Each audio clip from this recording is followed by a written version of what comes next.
భారత కరెన్సీ భారీగా పుంజుకోవడంతో డాలర్ విలువ 90 రూపాయల దిగువకు చేరుకుంది.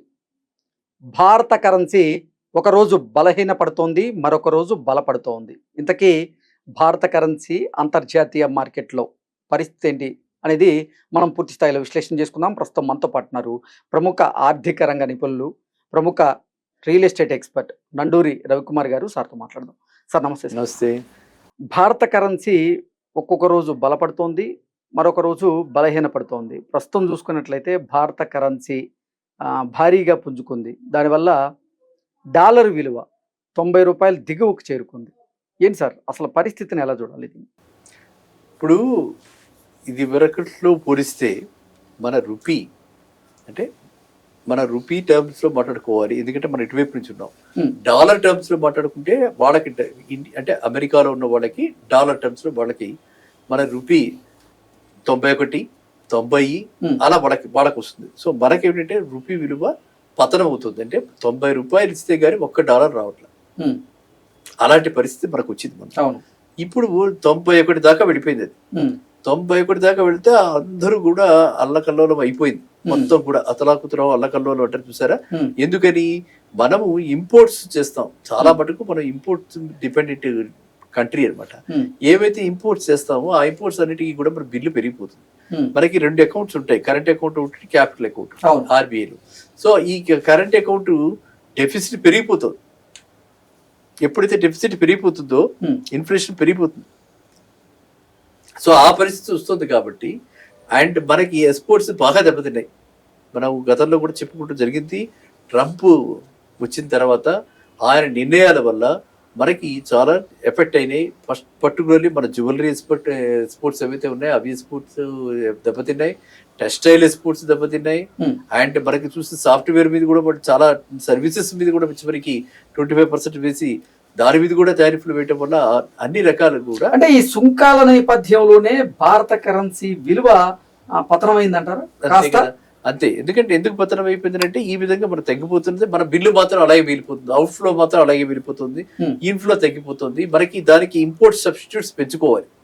ఇలా లేకపోవడం వల్ల మొన్న మనకి ఏంటంటే ఇంత ఒక్కసారిగా 91 చాలా ఫాస్ట్ గా వచ్చేసింది. కాబట్టి ఆర్బీఐ ఇంటర్వ్యూన్ అయ్యి ఆర్బీఐ కొంత లిక్విడిటీని క్యాపిటల్ అకౌంట్ తగ్గించి రిజర్వ్స్ తగ్గించి మన ఏంటంటే మన మోడీ గారి స్ట్రాటజీ ప్రకారంగా ఈ డాలర్స్ రిజర్వ్స్ తగ్గించి గోల్డ్ రిజర్వ్స్ పెంచుతున్నారు. ఓకే, అవును. మీకు ఇంటర్నేషనల్ మార్కెట్ లో గోల్డ్ డాలర్ రిజర్వ్స్ తగ్గించి గోల్డ్ పెంచుతున్నారు అన్నమాట. ఎందుకంటే ఏదో ఒక రోజు $, ఈ ఎకానమీ అంతా కూడా ఇప్పుడు ఒక డాలర్ కి లింక్ అయి ఉంది. డాలర్ నుంచి లింక్ పోయి గోల్డ్ కి కానీ లేకపోతే ఇతరతర ఏదైనా కరెన్సీకి కానీ దీన్ని లింక్ చేసే అవకాశం చాలా కనిపిస్తున్నాయి. కాబట్టి మన గోల్డ్ రిజర్వ్స్ మనం పెంచుతున్నాం. అదే విధంగా చైనా వాళ్ళు పెంచుతున్నారు. అదే విధంగా మిగతా కంట్రీస్ అన్ని కూడా ఆ విధంగా గోల్డ్ మీద ఎక్కువ ఫోకస్ పెడుతున్నాయి అనమాట ఈ బ్యాంక్స్, సెంట్రల్ బ్యాంక్స్. అందువల్ల ఆ నేపథ్యంలోనే మీకు డాలర్ని మళ్ళా వీళ్ళు దాన్ని చెయ్యాలని చెప్పి డెలిబరేట్ గా ఆర్బీఐ ఇంటర్వెన్షన్ వల్ల రూపీ పుంజుకుని మొన్న ఫ్రైడే నాడు మాత్రం దాన్ని తగ్గించారు. బిలో 90 వచ్చింది, ఒక్కసారిగా తగ్గించారు. ఇది ఒక స్ట్రాటజీగా ఇప్పుడు ఏంటంటే మనకి ప్రతిదీ కూడా గవర్నమెంట్ కూడా ఈ పరిస్థితులు మారుతున్న పరిస్థితుల్లో ఏ విధంగా చేయాలి, ఏ విధంగా చేస్తే మనము కాంపిటేటివ్ గా ఉంటాం గ్లోబల్ మార్కెట్స్ లో. మీకు జిఎస్టీ తగ్గిస్తారని ఎప్పుడు ఊహించారా? లేదు. ఎందుకు తగ్గించారు? ఎప్పుడైతే ఈ టారిఫ్ రేట్లు పెరిగాయో జిఎస్టీ తగ్గిస్తే మనకి ఇక్కడ కాస్త కాస్ట్ ఆఫ్ ప్రొడక్షన్ తగ్గుతుంది. మనం విల్ బికమ్ అంటే జిఎస్టీ తగ్గించినప్పటికీ సాధారణ కస్టమర్ల మీద, సామాన్యుల మీద ఆ ప్రభావం అయితే అంత కనపడట్లేదు. ఇక రాబోయే కాలంలో కనపడుతుంది. ఇప్పుడు కొత్త ప్రాజెక్ట్స్ ఉన్నాయి, వాటన్నిటికీ కూడా 5% తగ్గిపోయింది. కేవలం కార్ల మీదే కాస్త తగ్గింది. అది కస్టమర్లకి కాస్త ఉపయోగకరంగా ఉంది, కానీ క్లాత్స్ మీద కానీ మిగతా వాటి మీద అంత ప్రభావం అయితే చూపించట్లేదు. జిఎస్టీ విజిబుల్ గా కనిపిస్తుంది. మీకు లక్షల్లో ఉన్నటువంటి కార్లు కాబట్టి దాని మీద 5% తగ్గేటప్పటికి మీకు క్లియర్ గా కనిపిస్తుంది. 10 లక్షల కారు మీద 5% 50,000 తగ్గింది, మనకి క్లియర్ గా కనిపిస్తుంది. మిగతా వాటిలో కాస్త తగ్గుతుంటాయి కదా, ఇన్సిగ్నిఫికెంట్ అమౌంట్. అంటే ఇన్వాయిస్ ఏమో పెంచుతున్నారు, అది మళ్ళీ వేరే. ఆ గేమ్ వేరే. మీరు మ్యానుఫ్యాక్చరర్స్ చేస్తున్నటువంటి గేమ్ వేరే. ఇక్కడ ఆయన వరకు ఇప్పుడు మన సెంట్రల్ గవర్నమెంట్ వరకు వాళ్ళు తీసుకుంటున్న నిర్ణయాన్ని బట్టి మీరు చెప్పినట్టుగా స్ట్రైట్ ఇంపాక్ట్ మనకి జిఎస్టీ ఇక్కడ కనిపిస్తుంది. ఇంకా జిఎస్టీ ఎక్కడెక్కడైతే టెస్ట్ రైట్స్ ఉన్నాయి 2500 రూపీస్ లోపల వాటికి తగ్గింది. అంటే అవన్నీ కూడా వాళ్ళు luxury items, non luxury items అని 2 క్లాసెస్ గా పెట్టి ప్రతి దగ్గర కూడా లగ్జరీకి కాస్త పుష్ చేశారు. ఇప్పుడు మీరు చూస్తుంటారు, మీకు నాకు విలువ ఉంది, 1000 రూపాయల 2000 లెక్కలు చూసుకుని కాస్త ఏమన్నా 100 రూపాయలు తగ్గుతుందని ఆలోచిస్తాం. అవును. కానీ ఒక సెక్షన్ ఆఫ్ పీపుల్ ఉన్నారు, వాళ్ళు అసలు రేట్ ఎంత అడగరు, నచ్చింది కదా ప్యాకెట్, ఓకే అంతే ప్యాకెట్. ఆ చివరికి వెళ్ళిపోతే బిల్లు ఎంత చెప్తాడు అంతే, అది కూడా చూడు ఎంత అయింది కూడా చూడు కార్డు ఇచ్చేస్తాడు. కార్డు ఇచ్చేసేసి అది స్వైప్ చేసేసిన తర్వాత ఇచ్చేస్తే ఒకేసారి అంటే బయటికి వెళ్ళిపోతుంటారు. అంటే మీరు అలాంటి వాళ్ళని 100కి 4-5 మందిని చూస్తారు మీరు పెద్ద పెద్ద మాల్స్కి వెళ్ళినప్పుడు. జస్ట్ అబ్జర్వ్ ది పీపుల్ అనమాట. సో ఆ విధమైనటువంటి వాళ్ళని ట్యాక్స్ వేయాలి అని చెప్పి ఎడిషనల్ ట్యాక్స్ వాళ్ళకి 5% పెంచారు.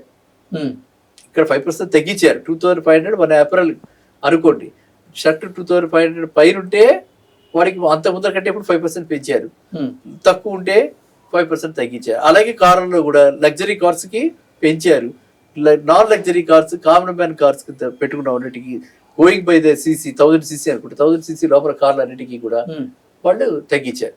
సో ఈ విధంగా చేయటం బట్టి మన ప్రొడక్షన్ కాస్ట్ తగ్గుతుంది కాబట్టి మనం కాంపిటేటివ్ గా ఉంటాం ఇంటర్నేషనల్ మార్కెట్ లో. వాళ్ళ ఉద్దేశం ఇంటర్నేషనల్ మార్కెట్ లో కాంపిటేటివ్ గా ఉంటాం కాబట్టి ఇమ్మీడియట్ గా చేయగలిగి చేశారు. ఇంకా మిగతా మెజర్స్ కూడా, ఎందుకంటే మన ఎక్స్పోర్ట్స్ లేకపోతే మనకి ఇంకా వైడన్ అవుతుంది. వైడన్ అయితే ఇంకా రూపీ మీద ప్రెషర్ పెరుగుతుంది. ప్రెషర్ పెరిగితే రూపీ కనుక ఇంకా పైకి అంటే డాలర్ ఇంకా కాస్ట్లీ అయిపోతుంది. 100 రూపాయలు అయిపోయింది అనుకో డాలర్, మన వాళ్ళంతా పెడతారు ఇక. అది కదా, ఆ విధంగా. అందువల్ల ఏంటంటే రూపాయి బలపడితే ఏమో కాస్త బలపడుతుంది, కానీ బలహీన పడితే ఏమో మాత్రం దమాలంటుంది. ఏంటి ఆ పరిస్థితులు ఎప్పుడు మారతాయి అంటారు? ఈ పరిస్థితి మారాలి అంటే మాత్రం ఖచ్చితంగా ఏదో ఒక రోజు వీళ్ళంతా ఇప్పుడు కూడా బయలాటరల్ ట్రేడ్ లో మొన్న కూడా టాక్స్ జరిగాయి. అంత అంటే నా ఇదిగా ఉన్నాయి తప్పితే ఇంకా ఫుల్ గా ఎక్కడ కూడా నార్మలైజ్ కాల. నార్మలైజ్ అయితే ఖచ్చితంగా కొన్ని విత్డ్రా అవుతాయి. ఈ టారిఫ్లు కొంత విత్డ్రా అవటం, కొంత సాఫెన్ అవటం స్టాండ్. తర్వాత మన వాళ్ళ H1B, మీరు అది మర్చిపోతున్నారు, H1B వీసాస్ ఇప్పుడు తర్వాత వాటి రెన్యువల్స్ లో లాస్ట్ మినిట్ లో వాటి డిఫర్ చేయటము, ఎంతమంది చాలా మంది ఎఫెక్ట్ అయ్యారు. సో ఇప్పుడు మొన్ననే స్టాంపింగ్ వచ్చిన వాళ్ళంతా కూడా చాలా మంది పిల్లలు అనుకోకుండా వాటిని డిసెంబర్ నుంచి తీసి మార్చిలో వేస్తారు 3 నెలలు. అంటే ఈ కాన్ గో, H1B స్టాంపింగ్ లేదు, రెన్యువల్ లేదు. అలాంటి పరిస్థితులు వచ్చినప్పుడు అక్కడి నుంచి వచ్చే రెమిటెన్సెస్ కూడా తగ్గిపోయాయి, NRI రెమిటెన్సెస్ కూడా తగ్గిపోయాయి. ఇంకా మనకి మాట్లాడాలంటే రియల్ ఎస్టేట్ కి మనకి డిసెంబర్ లో చాలా మంది వచ్చి కొనుక్కుంటూ ఉంటారు కదా. ఇప్పుడు ప్రతి సంవత్సరం కూడా 40% sales of the total financial year లో జరిగే 40% ఈ క్వార్టర్ లో జరుగుతాయి. ఇప్పటిదాకా ఎక్కడ మూవ్మెంట్ లేదు, కదలిక లేదు, ఎవరు వచ్చారు కొంటున్నారు అని చెప్పి ఎక్కడ పెట్టల్లా. అంటే నెంబర్ ఆఫ్ సోర్సింగ్ కూడా అప్లికేషన్స్ ఇవి అవి కూడా ఎక్కడ కనిపించట్లే, ఎంక్వైరీస్ కూడా పెద్దగా లేవు రియల్ ఎస్టేట్ లో. సో ఇదంతటికీ కారణం ఏంటంటే ఒక రకమైనటువంటి అనిశ్చల పరిస్థితులు గ్లోబల్ మార్కెట్లు, గ్లోబల్ లెవెల్లో ఇంకో రకమైనటువంటి భయాందోళనలు. ఎంత దాచుకోవాలి, ఎన్నాళ్ళు నీకు బ్రేక్ వస్తుందో జాబ్ నీకు తెలియదుగా. ఒకసారి ఈ జాబ్ పోతే ఎన్నాళ్ళు జాబ్ మళ్ళీ కొత్త జాబ్ వస్తుందో తెలియదు. అవును. అండ్ ఏ ఇంపాక్ట్ చాలా ఎక్కువగా ఉంది. అంత ముందర ఎవరు ఊహించారు ఆర్టిఫిషియల్ ఇంటెలిజెన్స్ ఏం కాదు అది ఇది, కానీ ఇవాళ ఇట్స్ రియాలిటీ. ఆర్టిఫిషియల్ ఇంటెలిజెన్స్ వల్ల ఎన్ని రంగాల్లో కొంతమంది ప్రముఖులు జాబులు కోల్పోతున్నారు మనం చూస్తూనే ఉన్నాం. అండ్ మీకు ఇప్పుడు ఇవాళ సాటర్డే, మండే నాడు మెయిల్ బాక్స్ ఓపెన్ చేయడానికి పిల్లలు భయపడుతున్నారు. ఎందుకంటే ఈవెన్ ఆఫీస్ కూడా రావక్కర్లా, మెయిల్ లోనే వచ్చేస్తుంది, బాబు ఇంకా నువ్వు రావక్కర్లేదు. అవును, your 3 months your time starts now, next 2 months you get ready.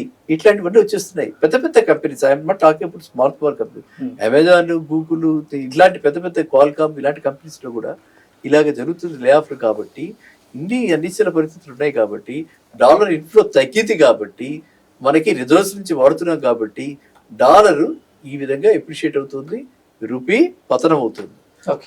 అంటే మీరు చెప్పిన దాన్ని మాత్రం మొన్న పుంజుకోవడానికి సడన్ గా నీ జర్క్ రియాక్షన్ పుంజుకోవడానికి మాత్రం RBI కారణం. Okay sir, thank you so much. Thank you.